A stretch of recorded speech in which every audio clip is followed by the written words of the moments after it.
Setiap apa perkataan kami di dalam nama Tuhan Yesus Kristus sesuai dengan firman-Mu. Apa yang terikat di bumi terikat di surga. Apa yang terlepas di bumi terlepas di surga Tuhan. Ini setiap pengharapan kami angkat ke dalam tangan-Mu Tuhan, tidak ada yang lain.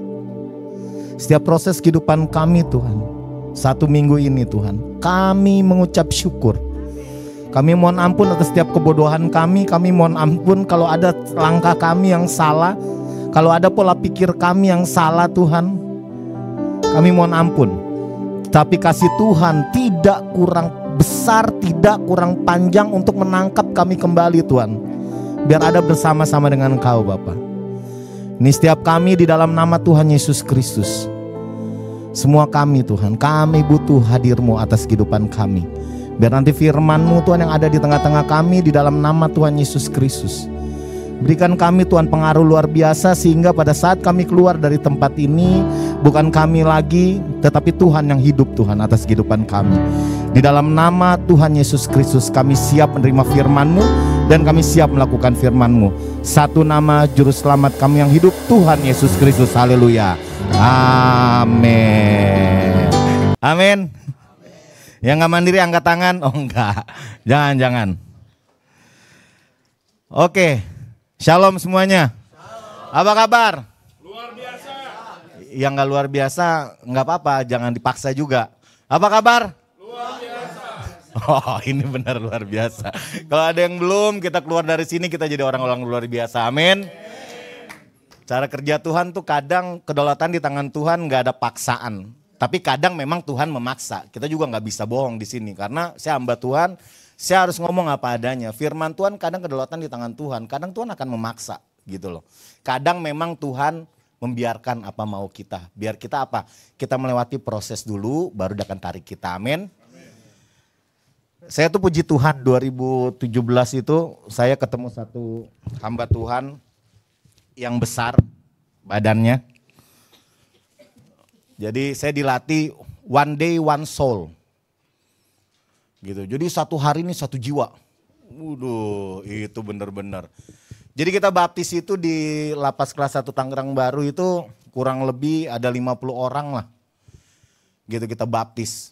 Baru setelah selesai 2019 kita berkumpul kembali. Baru kita punya satu visi yang luar biasa yaitu one day one soul. Jadi satu hari satu jiwa. Itu yang diajar ke saya. Setiap hari kerjanya ketemu orang nginjil. Satu hari itu bisa 4-6 orang. Satu hari. Boleh tanya Ibu Desra. Keliling pokoknya. Nanti di Bogor, nanti tiba-tiba ada sampai di Terminal Senen. Saya ke Cibubur, baru cari tempat kosong buat kita bisa ngobrol berdua, berempat gitu ya. Baru kita lakukan penginjilan. Setiap hari, jadi kita sempat baptis itu 1 bulan itu 20. Setiap bulan 20. Selama 1 tahun. Gitu, keren? Enggak. Keren buat Tuhan ya. Enggaknya apa? Saya tahu di situ ada kekurangan yang luar biasa. Toh 2019 sampai 2020. Toh 2021 saya gagal. Gitu. Kemana sekarang orang-orangnya? Kenapa bisa terjadi? Akhirnya saya paham. Ali boleh buka mapping rohaninya atau slide-nya. Saya tuh baru sadar paham bahwa kita semua nih itu kadang suka diperhadapkan dengan penjara spiritual. Jadi secara kita bebas di dunia nyatanya nih kita tuh keren-keren aja. Jadi setiap ketemu orang tepuk tangan nih sama kita. Wah ada Bang Yopi, wah asik, wah gitu kan gitu. Tapi nyatanya enggak, jiwa kita tuh nangis gitu loh. Next saya tuh sempat ngetik ini ya, keburu hilang jadi saya catat di WA saya. Saya bilang begini, hidup bertepuk tangan tetapi jiwa menangis. Cek diri kita. Berasa sih baik-baik aja, ternyata kita nggak ada di posisi yang sukacitanya tuh sama kayak lagi di real life. Paham ya? Real life-nya sih seneng-seneng aja nih. Ketemu, bentar-bentar kita makan, ya kan? Bentar-bentar kita ini, wah jalan kemarin sama mama, kita ke Thailand. jalan ke sini. Tapi nyatanya, adakah di dasar hati kita, jiwa kita tuh nggak sesuai sama real life-nya? Kita tetap menangis tuh. Sekalipun kita bilang bahwa, wih seneng nih bisa sama orang tua, seneng nih bisa jalan sama anak, seneng nih bisa jalan sama orang tua. Tetapi jiwa kita menangis. Ternyata masih ada namanya penjara spiritual dalam kehidupan kita. Sekalipun kelihatannya sekarang kita udah bebas. Kita sebut namanya, Ewin sudah bebas, Ayu sudah bebas, Lulu sudah bebas, betul ya? Gisel sudah bebas, betul? Secara real life sudah bebas, kita sudah menerima Tuhan Yesus sebagai Tuhan dan Juru Selamat dalam kehidupan kita. Tanpa iman yang harus kita lakukan, ini akan sia-sia semua. Akhirnya apa? Spiritual prison. Penjara spiritual tetap ada dalam kehidupan kita. Jangan aminin. Sekarang saatnya kita akan bebas. Amin. Kita cek. Banyak orang seperti ini saya catat. Ini catatan-catatan kecil yang ada di WA saya. Saya tuh punya WA, jadi saya sering kirim ke diri saya sendiri. Jadi takut hilang. Jadi kadang-kadang lagi jalan, lagi apa, Tuhan taruh. Pas 5 menit kemudian, aduh itu apa tadi? Suka lupa. Jadi saya langsung catat di WA. Nah, tulisannya begini. Mencari melakukan yang terbaik akan terasa lelah dan tubuh menyerah. Jiwa berteriak karena kurangnya penjaga spiritual, yaitu iman. Siapa sih ini yang doa tuh nggak kurang seminggu tuh 3 kali, 4 kali, 5 kali, 6 kali, betul? Ada yang sampai nangis-nangis, betul? Iri hati jalan terus, betul? Gitu ya, ngomongin orang jalan terus, jalan terus. Itu namanya spiritual prison. Kelihatannya sih bebas aja. Siapa di sini yang nggak bebas keluar dari sini kita ngomongin orang? Bebas kan? Nggak ada yang ngelarang. Gitu kan? Jangan kalian pikir itu Tuhan nggak ada di toilet. Jangan kalian pikir Tuhan nggak ada di tempat kerja kalian. Jadi kita mau bikin senonoh apapun kehidupan kita masa bodoh. Kalian mau onani di toilet, jangan kalian pikir Tuhan nggak ada di toilet. Kalian ngomongin orang di kamar tidur kalian, jangan kalian pikir Tuhan nggak ada di tempat tidur kalian. Jangan terpenjara secara spiritual. Terjadi dalam kehidupan saya, Pak. 2020 saya jatuh. 2023 saya baru tahu nih kebenaran firman Tuhan ini. Saya udah gak mau lagi dipimpin sama daging saya. Saya seutuhnya mau dipimpin sama Roh Kudus. Gak ada ceritanya tegak lurus sama firman Tuhan. Orang mau ngomong apa terserah. Tenang aja jangan pernah khawatir kalau jalan sama Tuhan. Percayalah semua akan terbuka. Saya coba kok, bukannya saya gak coba. Berapa bulan lalu saya kesaksian mengenai, saya udah minta izin Girat, gue izin ya, kali itu gue pakai kesaksian you. Ya gak apa-apa bang, pakai aja. Ada yang tahu Girat maki-makinya kayak gimana waktu itu di WA? Saya belum buka ke siapa-siapa. Maki-makinya, lu tuh anjing. Bangsat nanti gue ketemu lu, sorry ya. Bangsat gue gini. Udah, saya biarin. 6 bulan, 8 bulan kemudian dia WhatsApp lagi. Bang gila, gue minta maaf. Dan gue cek lagi WA gue, lu gak pernah balas maki gue lagi. Lu cuma bilang, tetap lanjut Tot sama firman Tuhan ya. Yuk kita sama-sama, tapi gue tetap maki-maki lu. Saya coba praktekin firman Tuhan itu dalam kehidupan saya. Saya bilang bahwa saya ini udah mati. Udah bukan nyopi lagi tapi Tuhan yang hidup dalam kehidupan saya. Amin. Saya tuh sekolah psikologi 7 bulan. Yang diajarin apa? Kita tuh suruh cari identitas diri. Ini sebenarnya problem juga. Makanya psikologi itu harus dibarengin sama kebenaran firman Tuhan. Kalau cuma psikologi tok, kita akan bingung tuh. Yuk mau cari jati diri yang seperti apa Pak? Kita dari kecil gak diajarin sama orang tua hidup seturut dengan firman Tuhan bagaimana. Terus mau bilang cari jati diri. Bukan jati diri yang dicari, yaitu siapa? Jati dirinya Yesus yang dicari. Waktu kita tahu kebenaran Yesus seperti apa, kita praktekkan dalam kehidupan kita. Itu tuh jati diri kita tuh. Kita nemu akhirnya.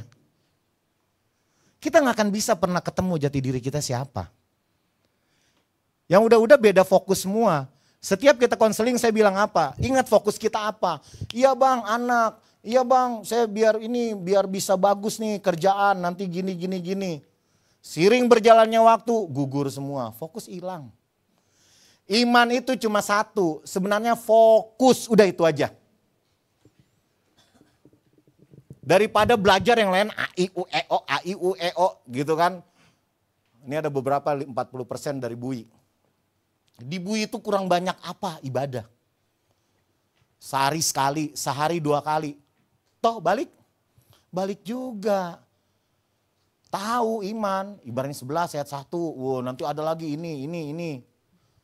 Tapi fokusnya nggak dipakai, akhirnya apa? Gugur semua. Gitu loh. Next, fokus udah, baru integritas. Integritas itu begini, ini simpelnya nih ya. Dia nggak usah panjang-panjang, nggak ada poin nggak. Apa yang ada dalam hati kita, apa yang kita ucapkan, itu keluar dari tubuh kita. Itu integritas. Udah itu doang. Ya, makanya saya bilang jangan cari jati diri kita, cari jati dirinya Tuhan. Kenapa? Waktu kita cari jati diri kita, ya mending nggak nemu nih. Baru kita pakai integritas. Integritasnya sih benar, makanya saya bilang ke anak-anak, jangan pakai nilai-nilai dunia deh. Banyak kan kata-kata indah tuh yang dunia bikin. Bersusah-susah dahulu, bersenang-senang kemudian, yang kayak gitu-gitu tuh. Jangan pakai nilai-nilai dunia. Pakai aja kebenaran firman Tuhan, udah tok itu dalam kehidupan kita. Ya. Kesuksesan yang seutuhnya. Next. Cuma ada satu hal yang membuat kita bisa tahu jati diri Tuhan, yaitu satu-satunya, yaitu apa? Peranan Roh Kudus. Colek kiri kanan bilang, cuma Roh Kudus doang. Ingetin temennya, cuma Roh Kudus doang, udah gak ada yang lain. Korintus udah catat, roh manusia cuma mengerti manusianya saja. Tetapi kalau kita mau mengerti roh Allah, itu harus dari roh Allah itu sendiri. Kita cuma mengerti roh manusia.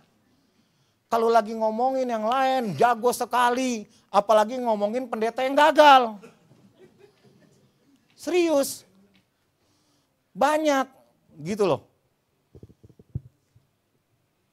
Duh, pemikir yang lihat saya, bukan Bapak aja kok, tenang. Bukan di daerah Bapak aja, dan lihat saya gitu. Nggak, ini banyak Pak, serius-serius, ini banyak. Gitu loh.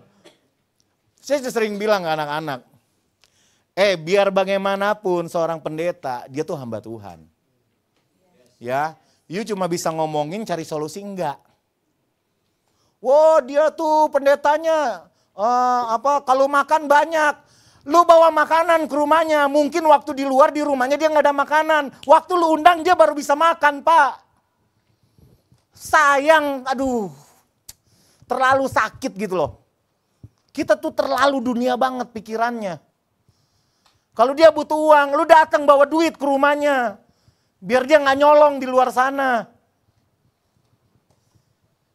Temen juga begitu. Wah, dia di luar makannya ini, datang ke rumahnya bawa makanan yang banyak. Udah gak ada tuh yang kayak begitu nanti. Cari solusinya. Kita ini anak-anak Tuhan. Hidup dengan firman Tuhan. Bukan buat jatuhin orang, buat membangun. Apalagi yang dari kecil udah Kristen. Sulit. Ada amin? Ada gitu kan. Di luar selek dikit berantem. Kenapa nggak fokus, nggak ada integritas. Di sini amin, di bawah Imron. Gitu. Kejadian 1 ayat 1 sampai 3. Tolong Kakak Aldi dibuka. Saya mau bilang begini ya. Yang namanya Roh Kudus itu sudah awal dari start awal penciptaan. Sampai dengan sekarang nih, kita buka sedikit. Pada mulanya Allah menciptakan langit dan bumi. 2, pada mulanya Allah. Pada mulanya Allah, udah gak ada yang lain. Bumi belum berbentuk dan kosong, gelap gulita menutupi samudera daya. Dan apa? Roh Allah melayang-layang di atas permukaan. Roh Kudus itu udah ada dari awal. Pada mulanya adalah Allah. Mulanya Allah, Roh Kudus sudah ada. Next, ayat 3. Berfirmanlah Allah. Firman itu sudah ada dari awal, Pak. Jadi Trinitas itu sudah ada dari awal, bukannya enggak. Ya, jadi berfirmanlah Allah. Ini start semua nih. Gitu loh. Udah itu aja cukup nih. Next. Udah mau perjamuan. Apa yang terjadi setelah murid-murid Yesus dipenuhi dengan Roh Kudus? Nanti kalian bisa buka aja di rumah masing-masing, dibaca dari Kisah Para Rasul 2 itu ayat 1 sampai 41. Saya coba ketik 3 poin aja. Yang pertama, Petrus tuh dia berkhotbah. Ini waktu murid-murid dipenuhi sama Roh Kudus, itu dia berkhotbah. Pak, itu cuma kira-kira tuh 5 menit. 5 menit itu 3.000 orang bertobat dan mereka tuh minta dibaptis. Orang kalau dipenuhi sama Roh Kudus, begini nih modelnya. Gitu. Kalau mau suruh angkat tangan, 1 minggu ini ada berapa orang yang kalian sudah injili? 1, bagus. Ewin berapa? 3, good. 1, gitu. Ya harus seperti itu, untuk apa? Bukan apa ya, gini ya. Pak, kasihan di luar sana sahabat kita. Kita tuh jangan terlalu egois, megang keselamatan sendiri, ya ampun. Kenapa sih beritakan aja kebenaran, toh buat dia juga yang selamat. Betul? Apanya faedahnya buat kita? Faedahnya buat kita apa kalau firman Tuhan bilang kita berbuat baik sama orang yang sudah baik sama kita? Berbuat baik sama orang yang jahat sama kita. Itu faedahnya. Kalau dia sudah baik, sudah selesai, dia udah dibaptis, dia udah ini. Sudah, rilis. Dalam pekerjaannya, doakan. Dia butuh bantuan, doakan. Tapi nggak usah ditempel terus, sudah selesai. Cari yang belum. Kurang jauh nongkrongnya, kalau nongkrongnya pakai salib terus. Di kafe salipan semua. Kurang jauh, brother. Nongkrong tuh sama orang-orang yang kena HIV. Nanti bakalan datang di sini yang khotbah pendeta HIV. Si Ima. Nanti dia datang, saya udah kontak. Malu main ya? Iya, nanti kita main, brother. Oke. Nongkrong yang jauh. Nongkrong sama yang pakai sorban. Gitu. Beritakannya bagaimana? Nanti kita akan buka. Mereka dipakai Tuhan untuk menyatakan tanda-tanda dan mujizat sehingga banyak orang yang bertobat. Ini nih kita nih sebenarnya. Waktu kita dipimpin oleh Roh Kudus, nih kita akan dipakai untuk menyatakan tanda-tanda dan mujizat sehingga banyak orang yang bertobat.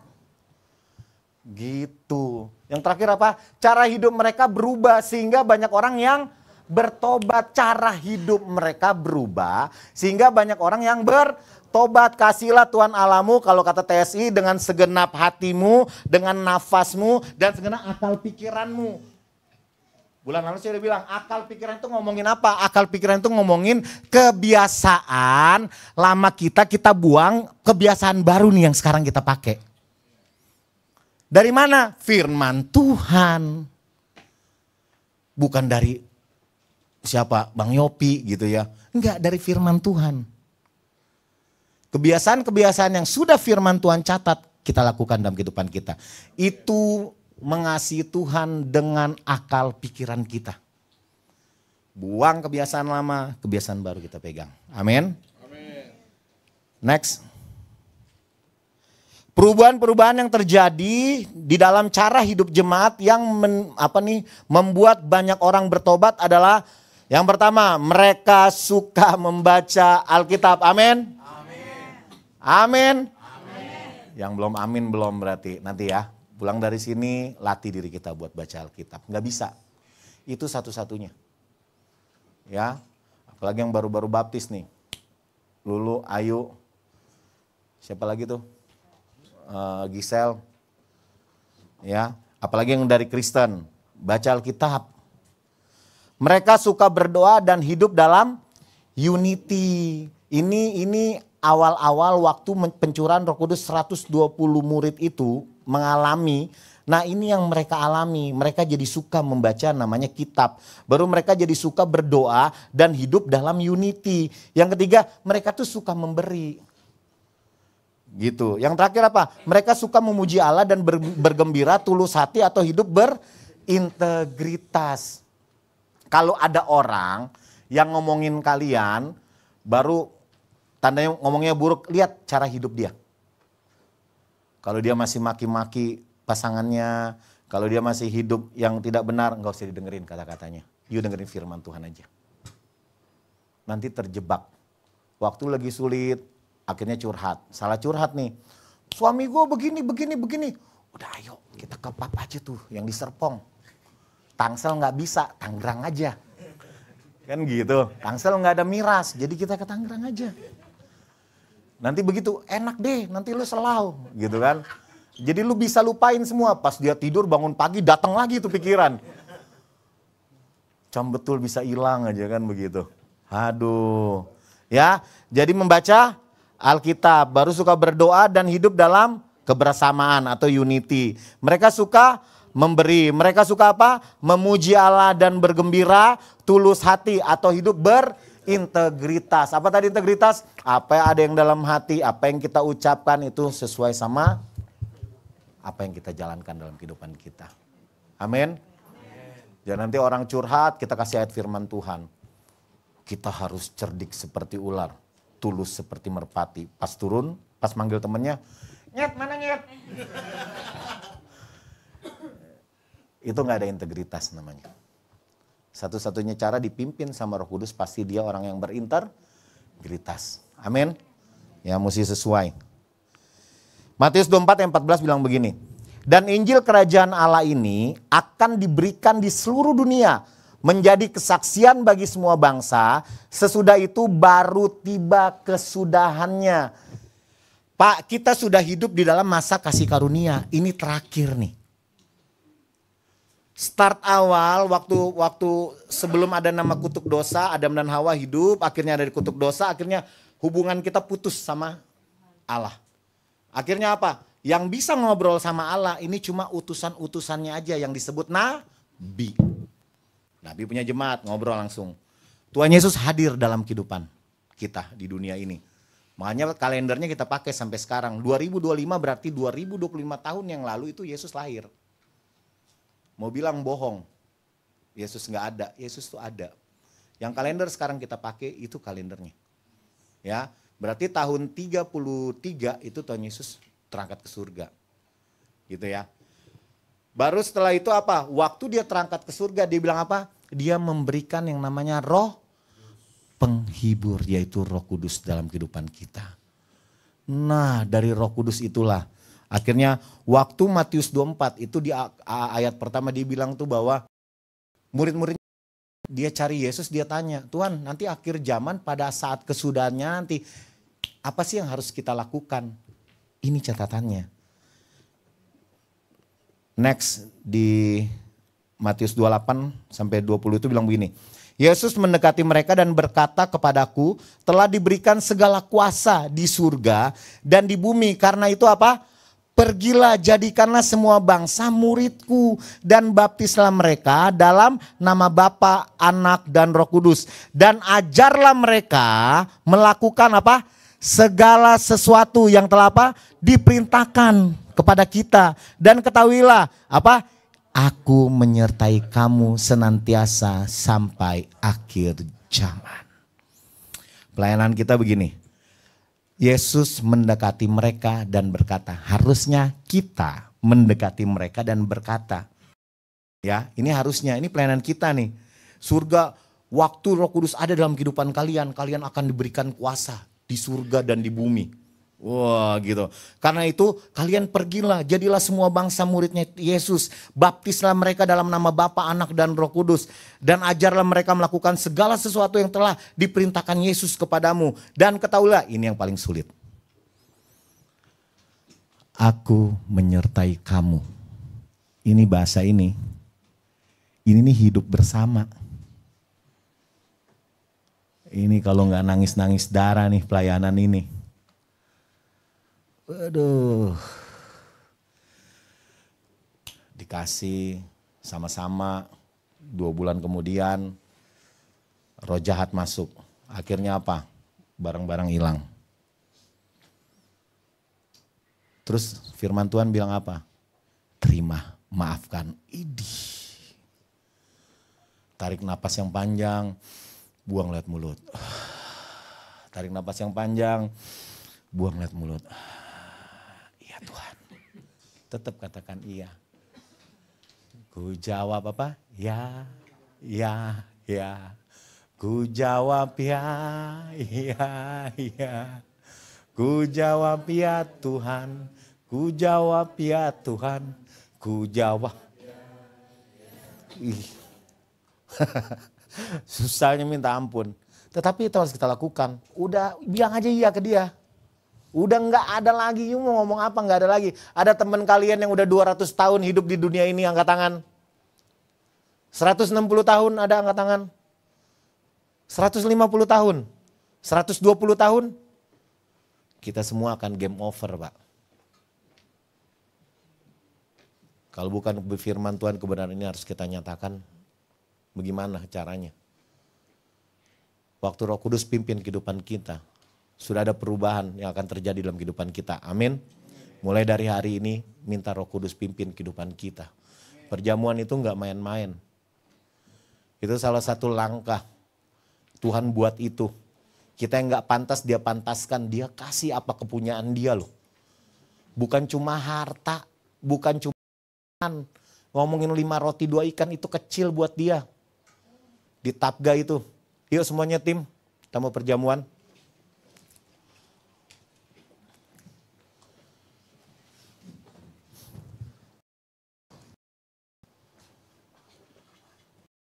Roti.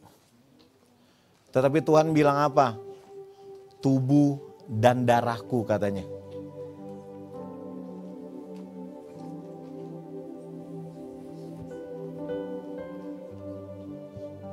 Nanti Kak Valen bisa doakan kami Kak setelah perjamuan.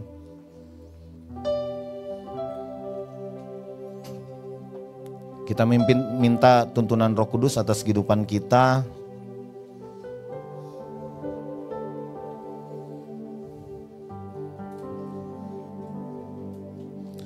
Lukas 6 ayat terakhir saya bilang begini. Lukas 6 firman Tuhan berkata, Lukas 6 ayat 27 ya.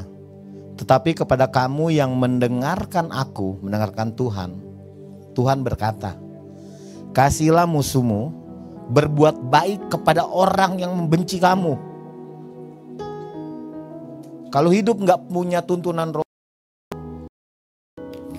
kita tuh akan bilang ini firman ini ngawur. Bagaimana cara kita manusia tuh berbuat baik kepada orang yang membenci kita. Itu gak ada tuh rumusnya.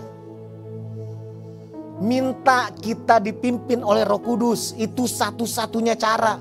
Minta Tuhan buka hati kita. Mintalah berkat bagi orang yang mengutuk kamu. Dari mana datangnya ini kalau bukan dari surga? Kita disuruh minta berkat bagi orang yang mengutuk kita. Lebih lagi dibilang apa? Berdoalah bagi orang yang mencaci kamu katanya. Ini dari mana nih bisanya? Siapa di antara kita yang sanggup melakukan ini? Nggak ada yang sanggup, percayalah. Saya pun nggak akan bisa. Tanpa Roh Kudus yang pimpin kehidupan kita, kita nggak akan sanggup, percayalah. Makanya saya bilang cuma satu-satunya cara minta pimpinan Roh Kudus dalam kehidupan kita, amin. Mulai melangkah, nggak bisa, minta, jangan kecepetan kalau ngomong. Waktu ada yang mencaci, jangan kecepetan. Diam dulu, minta pimpinan Roh Kudus. Tuhan, pimpin Tuhan. Saya nggak mau nih jalan sendiri, pimpin.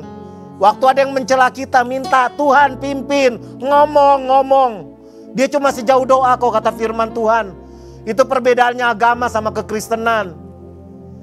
Tuhan kita tuh bukan Tuhan yang kuper yang mau lihat bagaimana kita beribadah A-I-U-E-O, enggak. You cuma ngomong dalam hati, dia ngobrol sama dia gitu loh. Barang siapa menampar pipimu yang satu, berikanlah juga kepadanya pipimu yang lain. Dan barang siapa yang mengambil jubahmu, biarkan juga ia mengambil bajumu katanya. Waduh.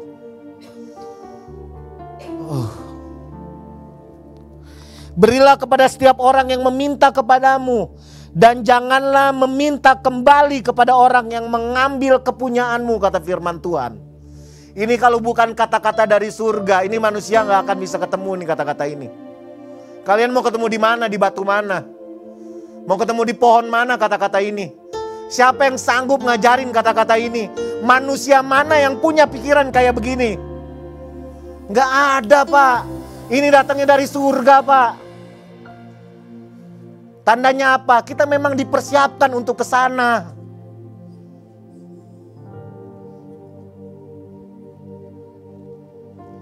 Bapak, terima kasih Tuhan, mengucap syukur buat segala firman-Mu atas kehidupan kami Tuhan. Sekarang kami siap Tuhan buat menerima. Seharusnya yang bukan jadi bagian kami menjadi bagian kami. Kami mengucap syukur Tuhan. Mulai dari hari ini kami mohon Roh Kudus pimpin kami. Pimpin jalan kami Tuhan. Pimpin di mana Tuhan, dimanapun Kau tempatkan kami. Kami mohon Tuhan, pimpin kami Bapak, pimpin. Kami siap belum menerima Tuhan. Daging dan darah-Mu yang datangnya dari atas, yang harusnya tidak mungkin kami dapatkan, tidak mungkin kami terima, tapi Engkau sendiri turun menghadirkan diri-Mu di tengah-tengah kami, di dalam nama Tuhan Yesus Kristus. Sucikan, kuduskan setiap kami. Ambil waktu saat teduh. Ngomong sama Tuhan di hati kalian. Kalau masih ada dalam hati kita orang-orang kadang yang membuat kita kesel, minta maaf ke Tuhan. Itu yang pertama. Buat diri kita sendiri dulu. Kita gak akan mungkin memaafkan orang lain tanpa luka kita bisa hilang. Kita selesaikan dulu setiap luka kita yang ada di hati kita. Minta maaf ke Tuhan. Tuhan, maaf kalau ada porsi kami kesal. Kalau ada porsi kami marah. Kalau ada porsi kami Tuhan kami benci. Kami mohon ampun. Kami memberkati Tuhan orang-orang di luar sana Tuhan, yang sudah pernah Engkau izinkan bersama dengan kami. Ternyata ini sebuah proses yang luar biasa yang telah kami terima, sehingga kami dibentuk dari mereka Tuhan. Kami berterima kasih.